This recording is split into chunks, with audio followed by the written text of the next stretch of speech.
G'day guys, my name is Wildkard. Welcome back to my channel. Thank you for being here and giving me the pleasure and privilege to entertain you as we talk about rugby, the greatest sport in the history of the world. And this weekend is Rugby Championship Round 3, the mighty All Blacks versus Michael Cheika's Argentina in Christchurch. And Argentina came out from a historical win, huge. I think it's the biggest margin ever against the Wallabies last weekend.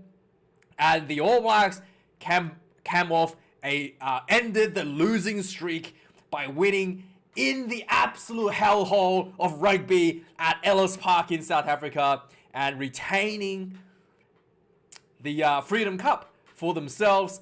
And yeah, both teams going into this game coming off a win.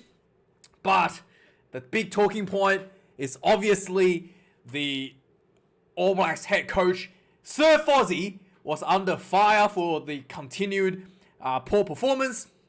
Many believe that he was going to get sacked last week, but the New Zealand Rugby Board has unanimously voted to keep him till 2023 as his current contract is signed to be the case. So they're not going to sack him early. I feel like they're probably going to have to pay him out if they did. And yeah, so they decided that it's the way going forward for the All Blacks. But also, probably the most important thing for Fozzie, he had the players backing coming out of Ellis Park. He had the players backing going into Ellis Park. So the players were all fully behind him.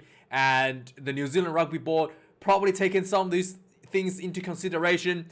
And decided to keep him till 2023.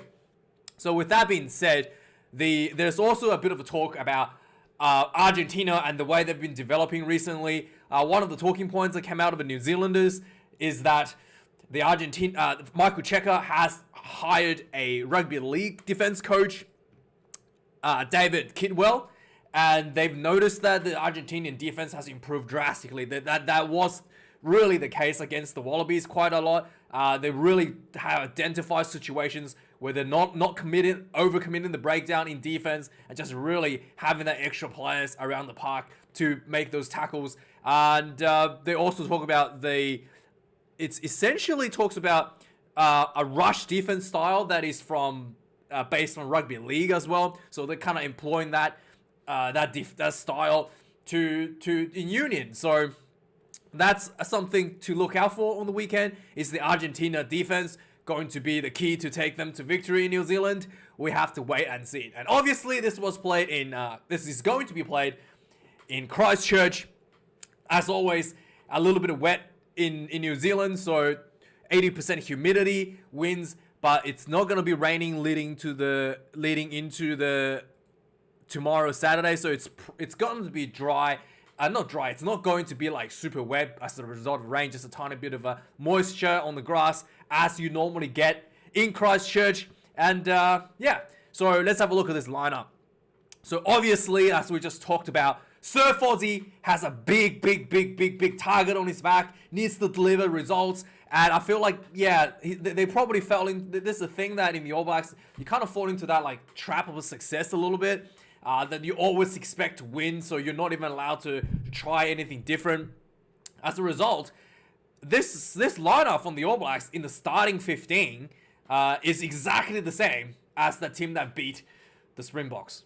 Yeah, they basically fielded the best possible team in this stage of the All Blacks against Argentina at home. Yeah, not trying anything crazy in the starting team at least.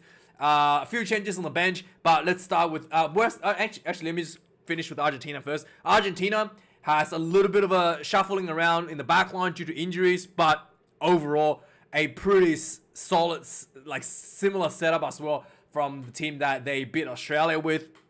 So let's have a look at the lineup. So obviously, Ethan de Groot, Somesani Takiyaho and Terrell Lomax did quite well against, not like super good, but much better in the third test against the Springboks. Ethan de Groot comes in at the loose head position ever since he returned to the All Blacks, has really, noticeably made a big difference in the scrummaging. He was really good in Super Rugby, and the Fozzie did talk about how before they brought him back into the team, he had to work on his fitness. So maybe that's the reason why he looked a lot better. And so he has been working on his fitness, and he's always had that scrummaging that he showed in Super Rugby. So yeah, Ethan de Groot gets back in the number 1 jersey, and maybe going forward, he's probably gonna to be the permanent number 1 position for the All Blacks. He could potentially gonna look like that's gonna be the case. Number 2 spot, Takiaho. I felt like this guy should have been starting a long time, like last year. He debuted last year, and he already looked like he was the best hooker for the All Blacks.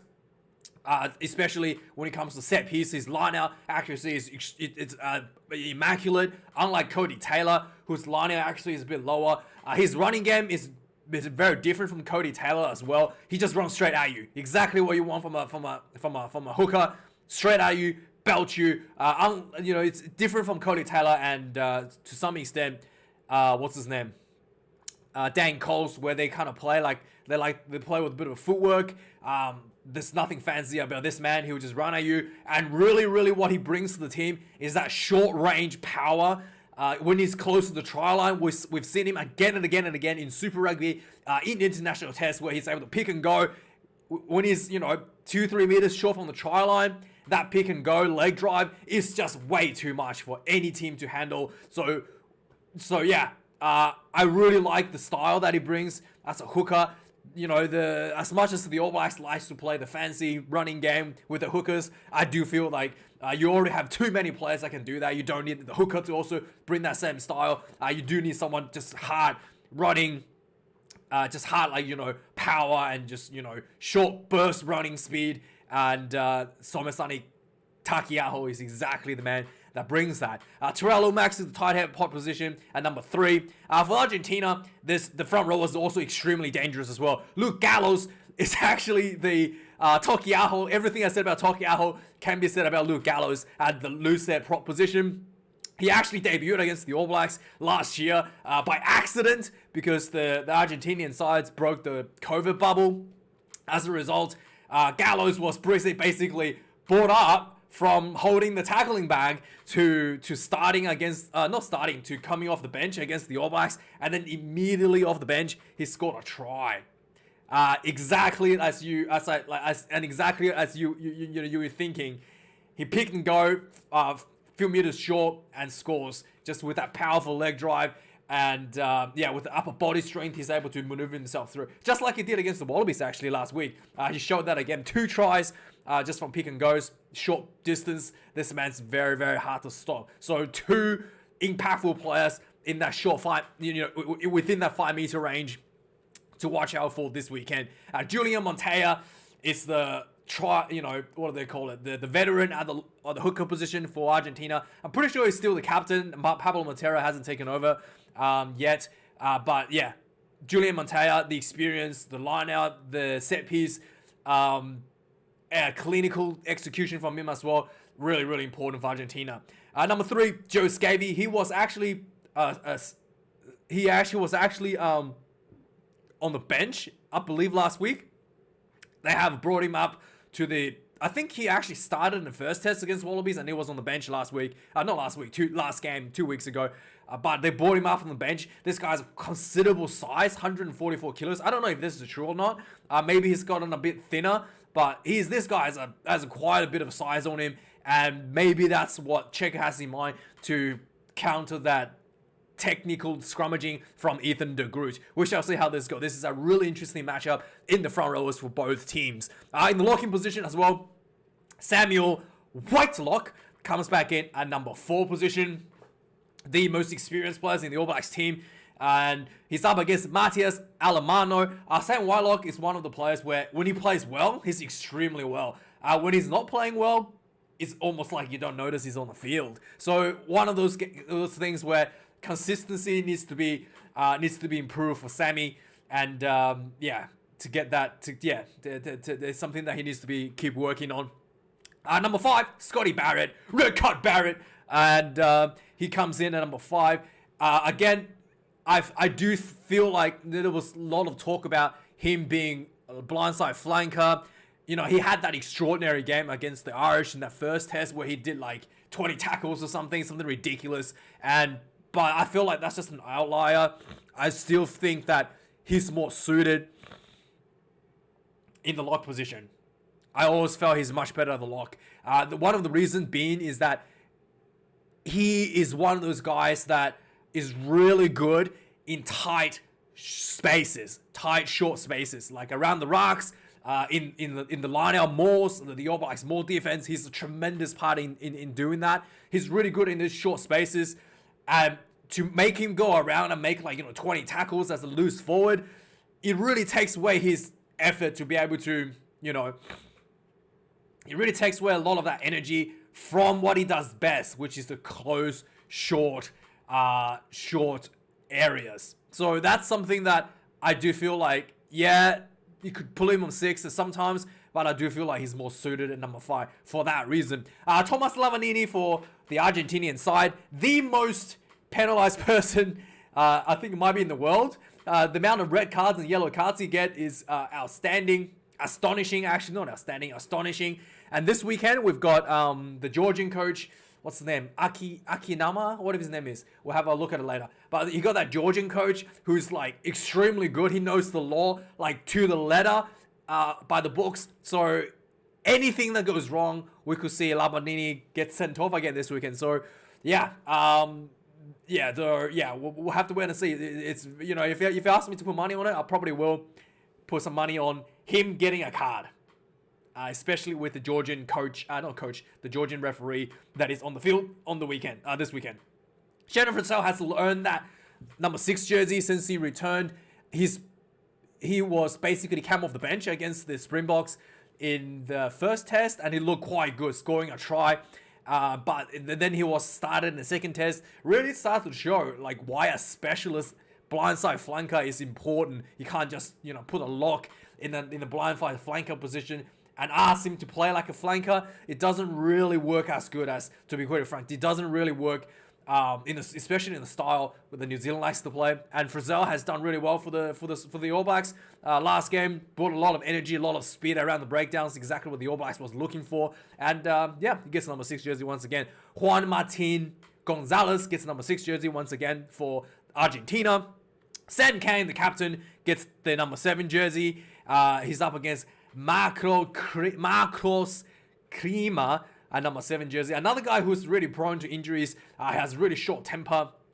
And could potentially see him get a yellow card too. Who knows? Sam Cane, the captain, has been on fire a lot. I do feel like this will be, the defining sort of period where if he's going to win the World Cup, he needs to pull through this and stays, grounded and stays focused and continue to improve on his game. Number 8 position, Adi Savia. I think probably many people agree is the best player in the All Blacks in 2022.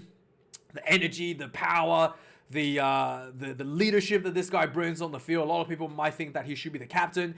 He's just outstanding player altogether for the All Blacks and very, very dangerous on the field every time he touches the ball.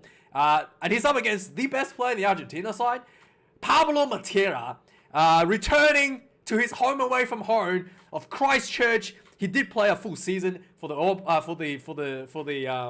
Crusaders this year, and to be frank, he was one of the best players in the Crusaders side. So he was extremely good for the Crusaders, and to see him returning to his home away from home, his club home. This will be a interesting test to see how he fares in front of his home crowd. So yeah, and Pablo Matera as well. Huge improvement from his personal development since last year. His time at Crusaders has really added a lot of the skill set that he was, I guess, Argentina was missing, like that running, linking, being able to link up with his players, finding those opportunities, when there's a line break, putting himself in the right positions, spotting those opportunities, and and being able to obviously having the ball handling skills to follow that up to help his team into a try. Something that is taught in New Zealand. is definitely getting a bit of a rub from the Kiwi coaches in that regard. On the back line, the All Blacks has Aaron Smith once again at the number 9 jersey, Gonzalo Botrano at number 9 for Argentina, and number 10 for the All Blacks, Richie Mo'unga. No Beauden Barrett in the team this week. Santiago Carreras gets a number 10 jersey once again. So this is actually a really kind of interesting setup here for both for the Argentina side. So last game, 2 weeks ago, there was a fair bit of a kicking game out of Santiago Carreras and Gonzalo Bertrano. And the kicking game was basically like grab a kick behind or a short high ball behind. So a lot of little kick behind to kind of maybe, to find that space just behind the defensive line with those kicks. And that worked just wondrously against the Wallabies. And resulting in scoring multiple tries just due to like the grabber kick behinds. It's interesting that the Argentinas has a rugby league defense coach, but this grabber kicks behind is pretty textbook plays from rugby league as well. So the kicking game is something to watch out for this week, whether or not they're gonna. So it's actually really interesting as well. They did not do the kicking game like they did against the Wallabies in the first test against the Wallabies. So we'll have to wait and see if they're gonna do that against the All Blacks, the kicking game, because the All Blacks do have an extremely dangerous backline to counter-attack that kicking game should it fails. And I just don't think the Argentina backline has the speed comparing to some of the speed in the backline of the All Blacks to recover those grabber kicks like they did against the Wallabies. So we'll have to see how they're gonna plan out this one. But this will be a bit of a interesting thing to see what the mastermind has come up with. In the number 11 jersey, we have Caleb Clark for the All Blacks. Power, strength, speed, everything you can want at number 11. Something that the All Blacks has historically liked in that 11 jersey. It's a big, like John Alomu style of player. And very exciting to see him start again at number 11. Lucio Cinti gets the number 11 jersey again for Argentina. David Havili, the number 12, and Riku Ioane, the center combinations for the All Blacks. I do feel like David Havili and Riku Ioane had a better game in the second test than the first one. I was surprised that, what's his name? Fozzie didn't put Roger Tuivasa-Sheck here. I do feel like this could be a good chance to give him a proper start and give him some good time on the field. But David Havili brings a bit of a different style to Roger Tuivasa-Sheck. He brings like a bit of a kicking game, bit of like a second 5-8 play style. Something that, interestingly, the New Zealand pundits has always criticized that second 5-8 style. And nowadays they're kind of like asking for it out of David Havili for the number 12 jersey. So kind of interesting how things are shifting for the All Blacks in that regards. Matias Orlando and Matias Moroni gets the center combination, the two Matiases for Argentina.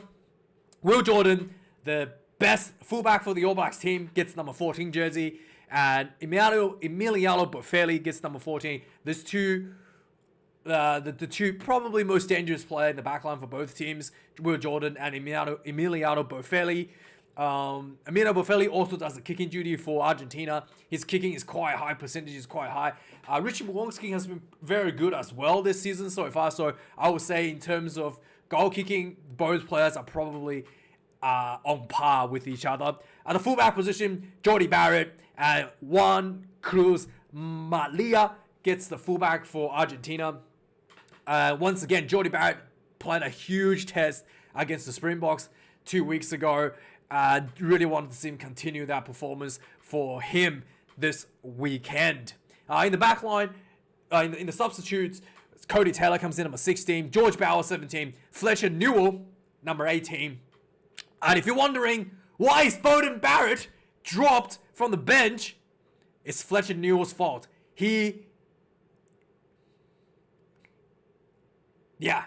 Fletcher Newell assassinated Beauden Barrett assassinated Beauden Barrett in what is it?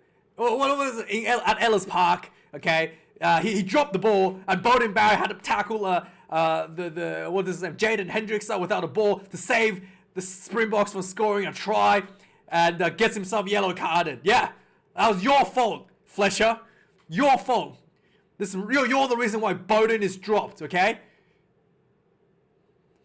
Unbelievable. So that's not the case. Okay, that's not the reason why Beauden Barrett's dropped. Beauden Barrett's dropped obviously because he sucks, but Fletcher Newell did set Beauden Barrett up for a yellow card in that last test match. For the Argentinian side, it changed front rower from 2 weeks ago. Santiago Skino comes in at number 16. Mako Vivas comes in at 17, and Eduardo Bello comes in at number 18 for Argentina. This is a different front row from last week completely. Tupu Vaa'i comes in at number 19 for the All Blacks. Akia Ioane comes in at number 20 as a finisher for the All Blacks. Guto Petty comes in at 19 for Argentina, and Santiago Gondotna comes in at number 20 for Argentina in that back rower position. Number 21, Finlay Christie gets the jersey for the All Blacks. Thomas Kubeli, the veteran, comes off for the number 9 spot at number 21 jersey. And the most exciting person for this whole weekend I wanted to see, Steven Perofeta comes in number 22. I really want to see this guy debut for the All Blacks. I wanted to see him debut against Ireland. His performance for the Blues was absolutely spectacular. And also, he's one of those players that can play every position in the back line. Probably, we can potentially see the All Blacks play the bomb squad with 6 forwards with Steven Perofeta in the setup. So that is a possibility for the All Blacks. And and he was so good for the Blues. He was playing every position. He was playing 5'8". He was playing fullback, and he's able to put himself work in conjunction with Beauden. Set up a lot of opportunity for beautiful attacking backline from the Blues. I can't wait to see him debut this weekend. Hopefully he gets a bit more than like 10 minutes or 5 minutes like Roger Tuivasa-Sheck did. So yeah, really want to see him get some good time. Just give him 35 minutes, Fozzie. 35 minutes. It's not that much of a risk. 35 minutes at fullback for Jordie Barrett. Please, Fozzie. And finally, Quinn Tupaia gets a number 23 jersey for that center position. So I really felt Tupaia probably should be outside center, to be honest. I do feel like he really has that talent for outside center, to be really frank. I feel like, that first test, the way he positioned himself, he set up a try when he was positioning himself in the outside center position. He set up a try, and then he scored a try at inside center position with a kick from Beauden. Yeah, I do feel like there's just something that maybe the All Blacks could look at, having Quinn Tupaia outside center. But yeah, we shall see. We shall see where he goes on the field in the second half. For the Argentinians, 22, Thomas Albronzo for Argentina, and Santiago Cordero comes in at number 23 to finish off the squad for Argentina. Let me know your thoughts, guys. I think Sir Fozzie really needs to prove a point, really to make sure that this is a big win. And, Arjun Checker, you know what?